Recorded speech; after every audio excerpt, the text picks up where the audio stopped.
G dim, F sharp dim, beautiful, and in G minor 6, and the dim,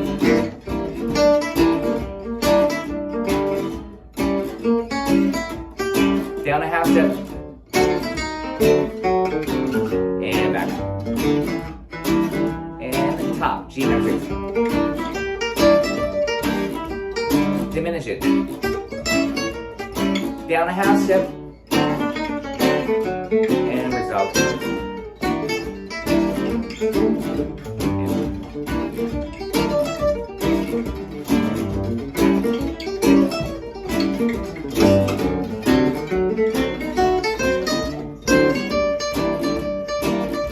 G minor 6. Diminish it. Down a half step, diminish, and resolve. Easy arpeggios. Diminish it. Down a half step, and resolve. Let's do it again. When talking about swing chaton, what I don't want to ignore is to talk about the chord progression to understand the chord movement. Because I know many of you, and including many of the people that I play with, and including myself too, will just look at the chart and they don't think about this is the 1 chord, this is the 2 dominant, this is a 5, this is a 1. But I really do recommend that, and another good exercise is to try a song and play it in a different key than you're used to. And then you start to really think that way, like what the chord pattern is. So let's talk about swing chaton here. We're in the key of G minor, okay? So that means G minor is the 1. D7 is the 5. I think that's pretty important to know, that the 1 and the 5 chord of any key. The 4 chord is C minor. Now interesting, even though the song's in a minor key, there's no 4, it doesn't go to the 4 chord. It doesn't go to the 4 at all. So what's going on with swing chaton, what's so cool about it is you have the 1 chord as a G minor 6, the 2 chord. The 2 chord is supposed to be A minor 7 flat 5 if you're thinking like in A harmonic or G harmonic minor. But the 2 chord is A7. It's a secondary dominant. It's the 5 of the real dominant, which is a D7. That's the 5 of the 5 it's called. If you were to see it in like analyzed in classical style, it's a 5, then /5. That means it's the dominant of the 5. And it goes to D7, the real 5, and then it goes back to the 1. The hack would be used on the dominant chord. So here's D7, and then you would think D and E flat. Okay, that's specifically when you probably want to use it as over that, but not on the resolution on the G minor 6. You probably wouldn't want to do this. Sounds like you'd be on the. It sounds like almost that you're on the wrong. You're suggesting the wrong chord. You'd want to resolve it to G minor. If I were on a G minor 6 chord, if we're to play this, my go-to scale would be G melodic minor.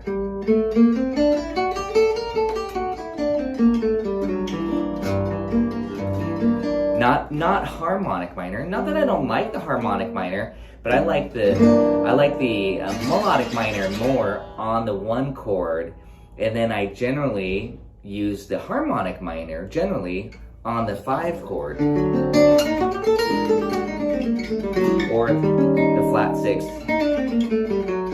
And then on the resolution, I would resolve back to the melodic, and that has that flavor we talked about the first and second session. This and the 6. So again, that's just a quick kind of a hack, I guess you could say, on the minor chord, or just a strategy is on the when you see a minor chord and it's a minor 6, is to play the melodic minor scale on the root. But if you see a dominant chord and you know it's acting as a 5, in this case D7,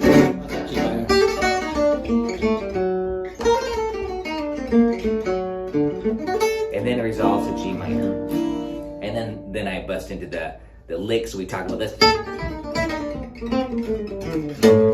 all that stuff, or, and then back to the 5.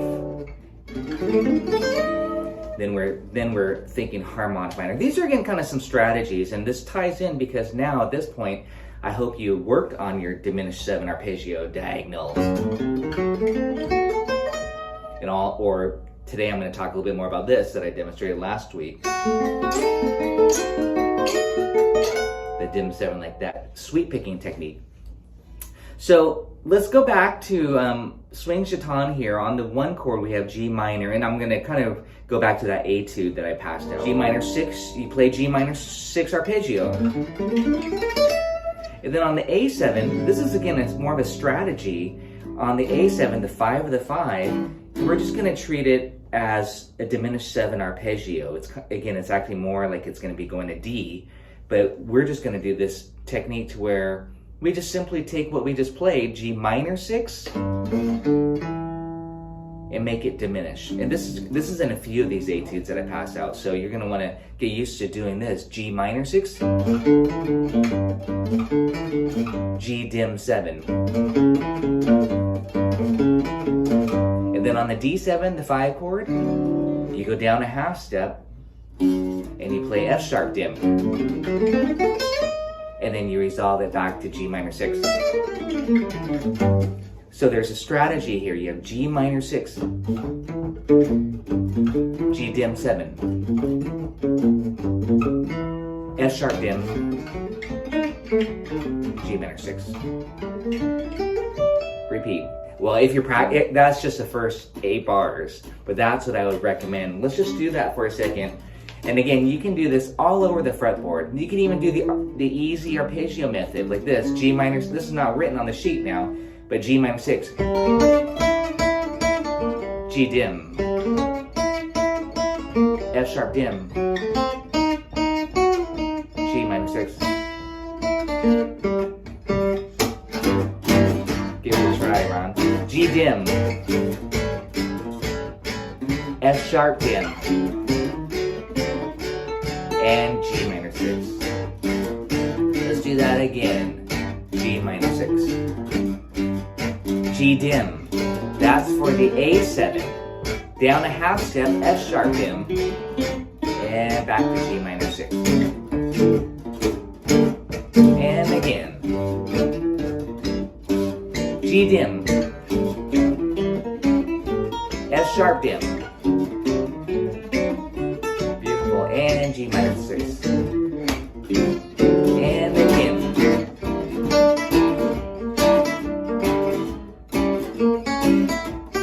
Down a half step. And back. And top, G minor 6. Diminish it. Down a half step. And resolve.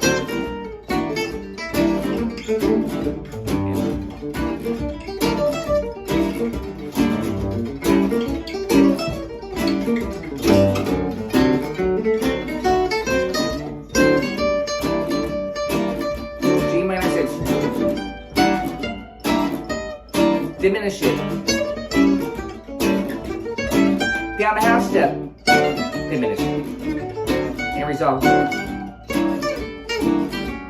Easy arpeggios. Diminish it. Down a half step. And resolve. Let's do it again. And diminish it.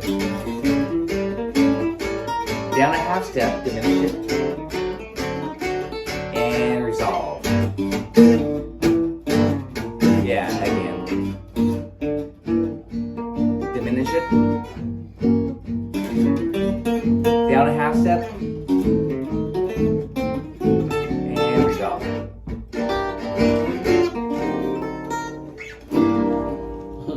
So again, to me, you can really spend a lot of time. I'm talking and demonstrating here with Ron on just practicing 8 bars over and over, so you really feel creative and that you really feel like you have this strategy. It's a strategy down, because we're using the diminished substitution, and it's you want to be able to do that everywhere. So really, don't always start down here at low. Try to start right here in this register and do G minor 6. 1, 2, demos. 1, 2, 3, 4. Down at the top.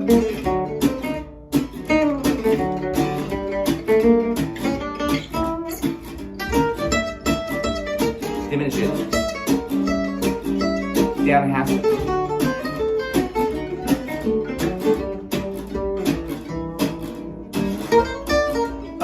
Sorry. That's okay.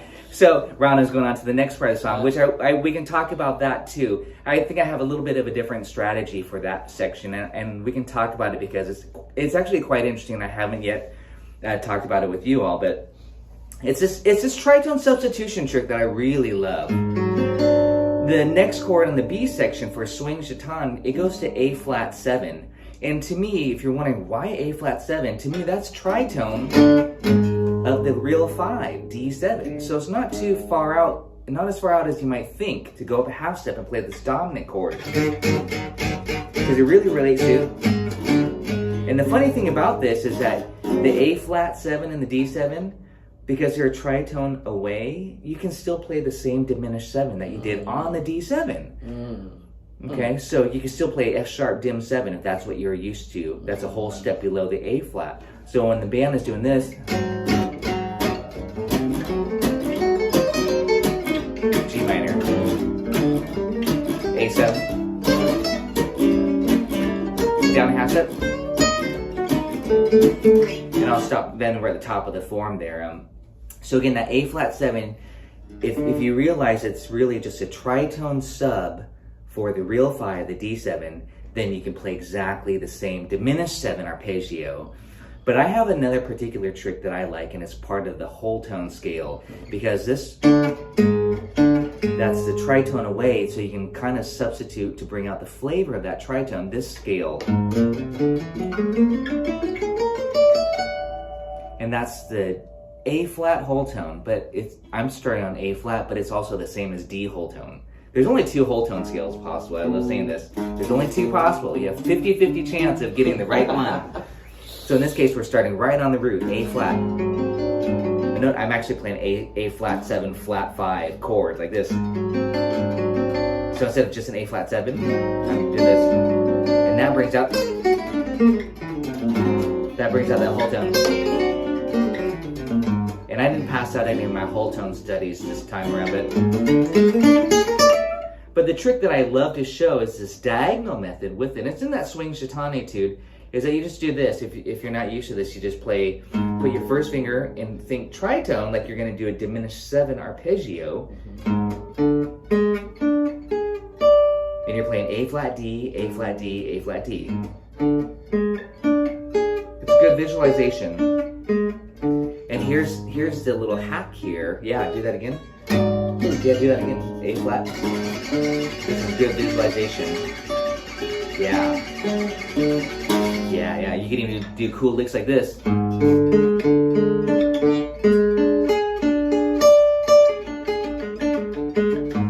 then, yeah.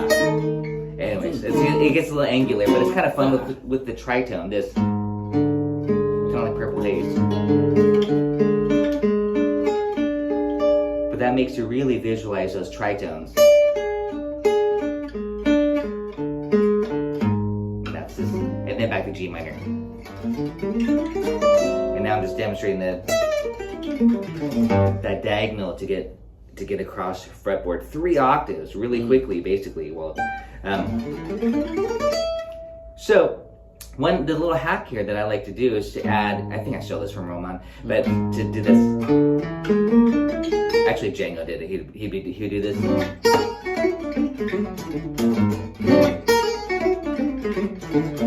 So the idea is just to go up a whole step from this note and that note, and you have 4 notes of these 6 notes of the whole tone scale. So you have this.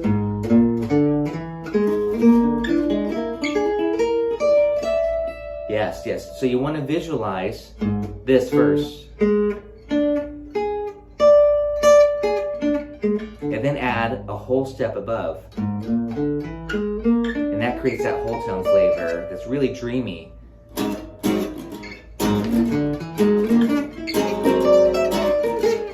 Add some slurs.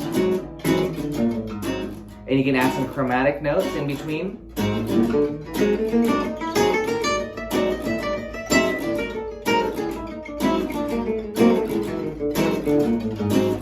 If you want to get notey, go for it, Ron. 1, 2, A flat 7.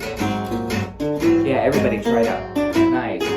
Nice rhythm. Yeah. Ooh, nice slurs. Again, 3, 4.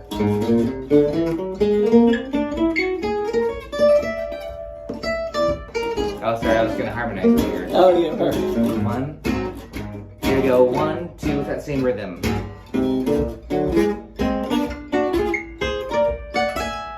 And yeah, oh sorry, I didn't know what Ron was going to do there. But again, you can have a lot of fun, especially if you're jamming with a band or a group. You can play these ideas and make it part of your arrangement for swing Tritone, for your B section. You know, you might have like do do do do do do, slow down do do. Ready, Ron? We're gonna try out right here. 2, 3. Let's try out the idea. Here we go. All right, you know what I mean? It sounds like an instant arrangement, like we worked it out. But it was just a quick off the cuff. So hopefully you guys are trying along with us. But you know, if you have a group or some guys that you play with, jam with, try these things out. And the cool thing about the whole tone, like a diminished, it's symmetrical. So all I did was go up 4 frets from where Ron started, and I started on C, and I did the same pattern. You know, as long as you do the same pattern, it's gonna sound really cool. So again, it's nice if you have a loop pedal or if you have somebody to jam with to try out some of these cool ideas. If you're a fan of harmonies, really sweet harmonies. So anyways, that's my little hack there. If you wanted to make the full scale, by the way, with this diagonal method, check it out, it's beautiful. You just add on another whole step. So instead of doing just 2, 3 notes, and then this. It's the diagonal method of playing the whole tone scale.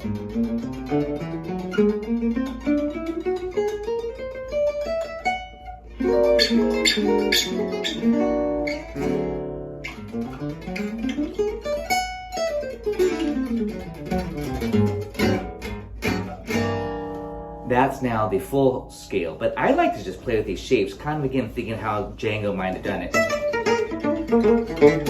With 2 fingers. With these 2 fingers specifically. It's better when I don't look at the guitar. So, anyways, I don't want to ignore the articulation, the slur, because Django did this quite a bit, as you all know this. So this.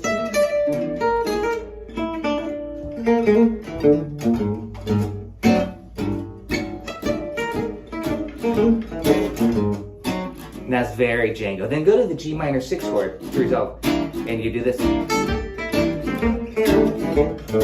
Back to the G minor 6.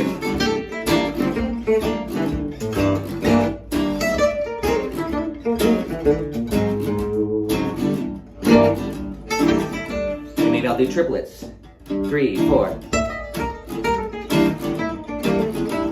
Oh, sorry. 1 A flat 7. Okay. Now I'm just demonstrating again this. I'm demonstrating one concept, like this whole tone, but now with the triplet with the chromatic passing tone that we talked about. Here's the whole tone, well the whole tone hack, I'll call it. But when you add the chromatic note in between, you get 3 notes. Nice. A lot of guitar players love this.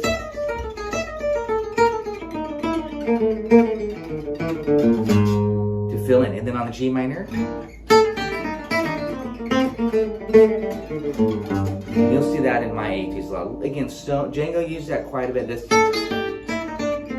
That's just filler, the chromatic filler. But check it out in context. Ron's gonna do this, and back in G. Okay, I don't know, that's too fast for me.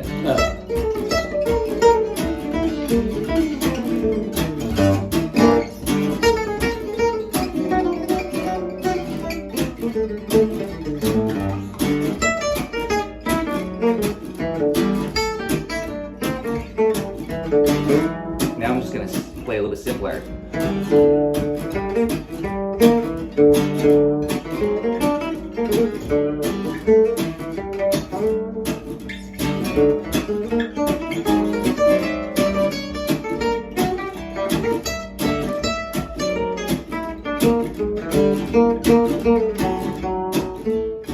I'm just having a lot of fun with one concept, and I started to mix in those arpeggios, the easy arpeggios, just kind of staying in one position.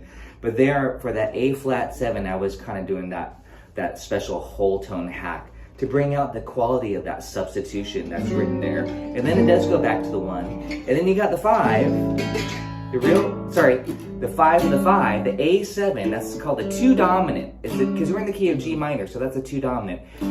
And we'll look at Bossa Dorado because I always pair these songs together. It's basically the same progression, the A section, and then it goes to the 5. So again, this is now the fun part to me. You've got your arpeggios down, easy arpeggios. You've got the diagonal arpeggios. We're going to talk a little bit more about staying in one position and doing stuff like this. Diminished. Down half step. In the back. It's the same stuff. I mean, we don't need to spend too much time, but what I'm saying is learn these different arpeggios on the guitar. And if that's too many notes for you, simplify and just do the easy. Diminish. And then, you don't have to play that many notes. But gypsy jazz, you kind of expect to be a little bit more gymnastic with your arpeggios and fun. But I love the diagonal approach quite a bit because you can get from low to high relatively quickly. Another aspect of these diagonal arpeggios is that it's 2 notes per string. So a lot of guitar players come from the pentatonic school of playing, and it's very similar in picking. Well, how I'm playing at least. You have 2 notes per string. So it doesn't get confusing. You're already used to those 2 note per string pentatonic ideas. Again, so there's some technique, definitely a lot of technique being involved here. Let's jam on it once through the whole form, swing chaton.